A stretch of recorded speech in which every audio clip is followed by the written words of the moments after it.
To have a bit of fun, to get you guys familiar with generative adversarial networks, what they are, what they can do, we're going to spend a few minutes talking about some applications of GANs. So the story of GANs begins with Ian Goodfellow and colleagues when they published this 2014 paper. It was a publication based on research that Ian Goodfellow carried out while he was based at Yoshua Bengio's University of Montreal lab. It was originally a paper at the prestigious Neural Information Processing Systems, or NIPS, conference. And like almost all the research we're going to talk about in these live lessons, it was also published in the journal Archive.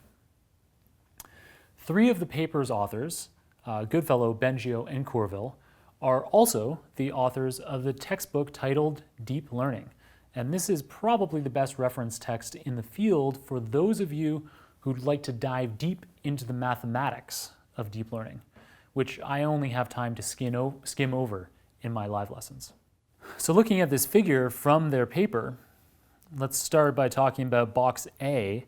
So these are MNIST digits. These are handwritten digits. Well, the data set that it was trained on were handwritten digits.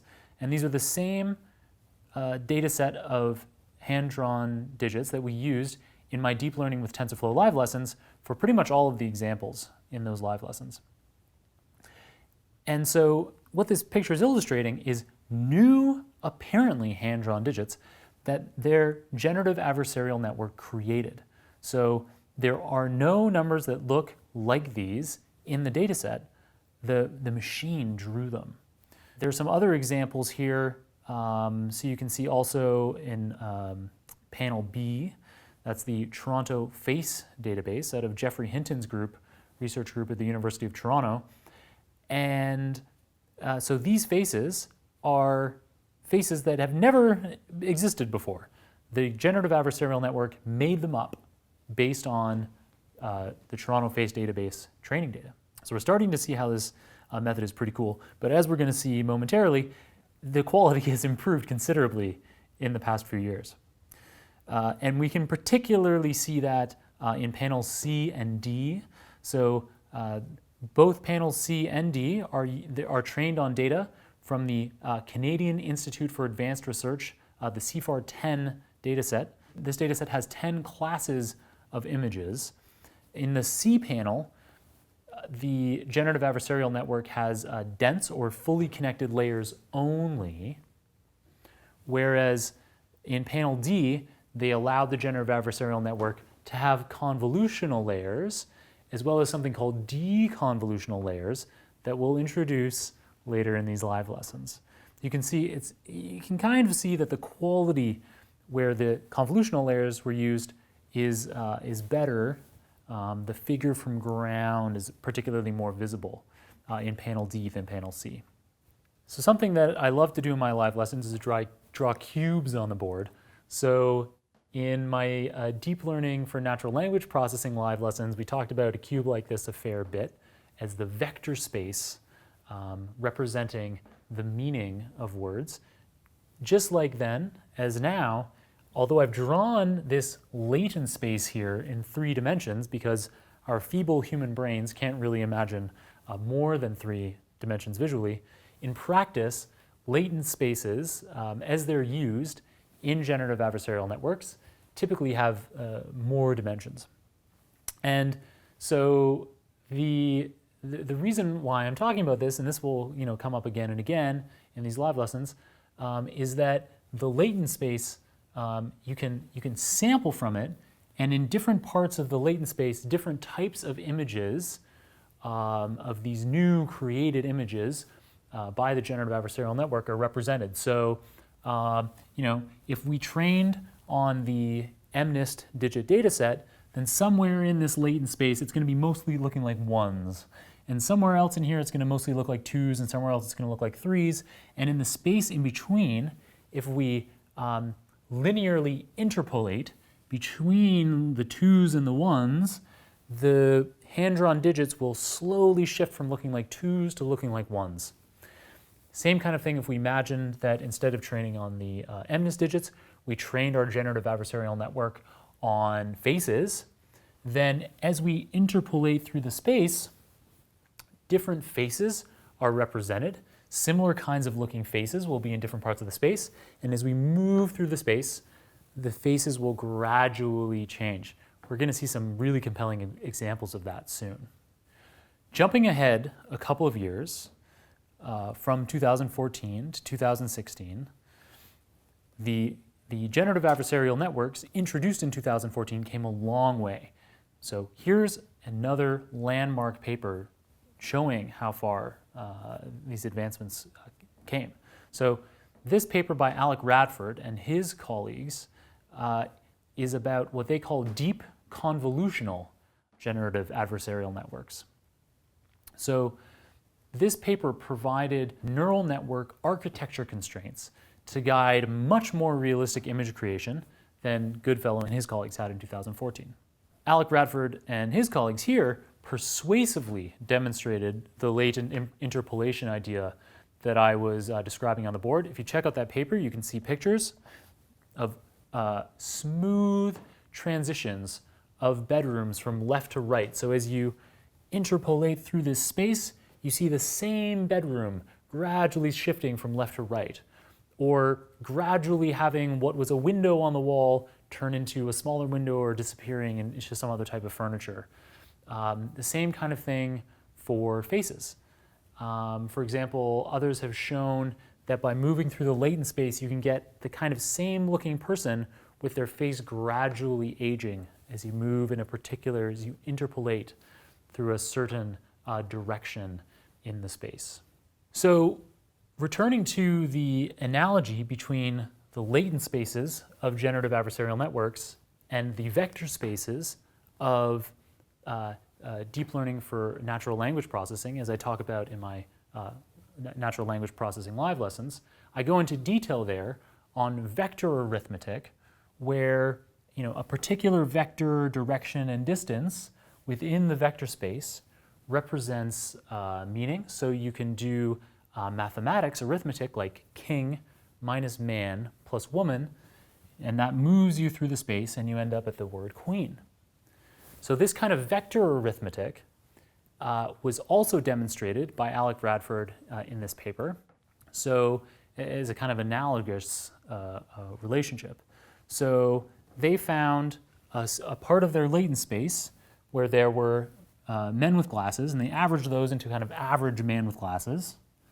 And then they also found a space in the latent space that represented a man without glasses, and they found a space that represented a woman without glasses.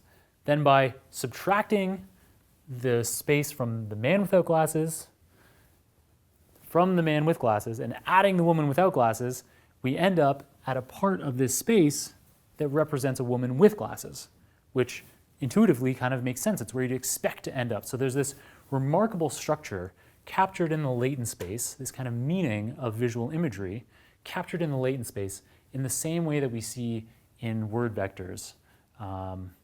So pretty amazing. I think it's absolutely fascinating. And in the diagram on the far right, the kind of the answer diagram, the woman with glasses, to demonstrate this interpolation idea further, the kind of first answer that they arrived at is the image in the middle, and then they added a little bit of noise in 8 directions around that woman in the middle, and they're showing the image that's closest in that latent space. I'm going to pop over to YouTube here to show you an incredible latent space interpolation. And fortunately for us, I'm able to show this to you because it has this Creative Commons license. And so this is a submission to a 2018 conference, the International Conference on Learned Representations. And if we have a quick look at this, we can see this kind of latent space interpolation happening in real time. So it's this idea of starting in some particular point in the cube and gradually moving to other points in the cube. We gradually move through all of these made-up celebrities' faces. So training on this large data set of real celebrity faces, the author of this paper submission was able to create this, with a generative adversarial network, this latent space that you can traverse through and see all of these fake celebrity faces. So I hope that illustrates the idea pretty well. In 2017, researchers took generative adversarial networks a step even further down the realism road. So Zhu Park and their colleagues at the UC Berkeley AI Research Lab created this idea of cycle GANs, and they presented about them at the 2017 International Conference on Computer Vision. And like most of this other research, they made the research available in an archive paper as well. So these GANs incorporate something new that the authors introduced called a cycle consistency loss to enable stunning translation of a real input image into a qualitatively compelling fake output image. So in the far left of this figure from their paper, you can see photos that one of the authors took on a trip to Europe, I think mostly photos from France, and then they converted that photo into the style of distinguished painters like Monet, Van Gogh, and it's pretty incredible. I recommend checking out this paper for other incredible examples of this style transfer. So, transferring paintings by Monet into a photorealistic image, turning zebras into horses, or vice versa, horses into zebras, turning a summer scene into a winter scene, and a winter scene into a summer scene, turning apples into oranges, and vice versa, taking flat, low-quality photos and making them appear to become high-quality photos that were taken with a digital SLR camera. They also provide links to videos, for example, a horse running in a field converted into a zebra running in a field, so you can see those transitions in the live video, and another kind of video where you're driving in a car during the day and they gradually turn it into night and back into day. It's really amazing stuff. Also, out of that same Berkeley AI Research Lab came this Pix-to-Pix research paper, also in 2017. So this has 3 of the same authors as the Cycle GANs paper that I just showed. This time, the leading author is Philip Zola. So this research was presented at the 2017 Conference on Computer Vision and Pattern Recognition, and of course is also available in archive. And this is an interactive tool that you get to use at home. I'm going to show you quickly how it works. So you can navigate to the URL provided in the slide, affinelayer.com/pixsrv, and from that page there is this interactive demo. So they have a few of them here. You can, for example, you can draw your own cat. So this is, if you draw the outline of a cat, it will create the output of a cat. So, we can clear that image and draw our own little cat here. Draw some ears on it, draw some eyes, and we should also probably give it, a mouth or some whiskers, something like that. And then we can just ask the image to be processed, and that in real time produces an output that looks something like a cat. You can do the same kind of thing with facades. So there's this tool here where you can change images. So here we have a bunch of windows and other things on a facade. You can change windows into, say, walls, and then you can process the image, and it produces this output where the windows are now gone. So you can have fun with that. And same kind of thing exactly for shoes and handbags. Probably don't need to go into further examples, but you can have fun yourselves.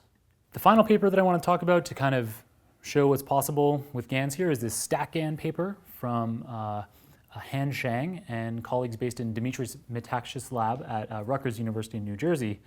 And so here, this is like the Cycle GANs paper. This is research presented at the International Conference on Computer Vision in 2017. And here, they use text descriptions from a bird and from a flower data set to produce first a rough stage 1 image and then a really nicely refined stage 2 image. So you feed in this text, the bird has a yellow belly, etc., or the flower has an overlapping pink pointed petals, etc. And then over these 2 stages, the generative adversarial creates these really photorealistic looking new images. I think it's really amazing. To give you guys a tantalizing look ahead at the generative adversarial network that we're going to be building, here's a look at that code. So, we're not going to talk about the code right now, but we're going to read in hand-drawn images from the internet. I chose this data set of apples, but you'll be able to pick whatever kind of data set you want from hundreds of different categories. And then we're going to use this generative adversarial network to create new examples of images from that category. So here are some apples that this generative adversarial network is learning how to draw. And you can see as we train longer, the apples become better and better. I mean, how about them apples? I'm really looking forward to building this notebook together with you so that you can create your own apples or whatever kind of image you like from this broad category of images. It's really amazing stuff. Can't wait to do it with you.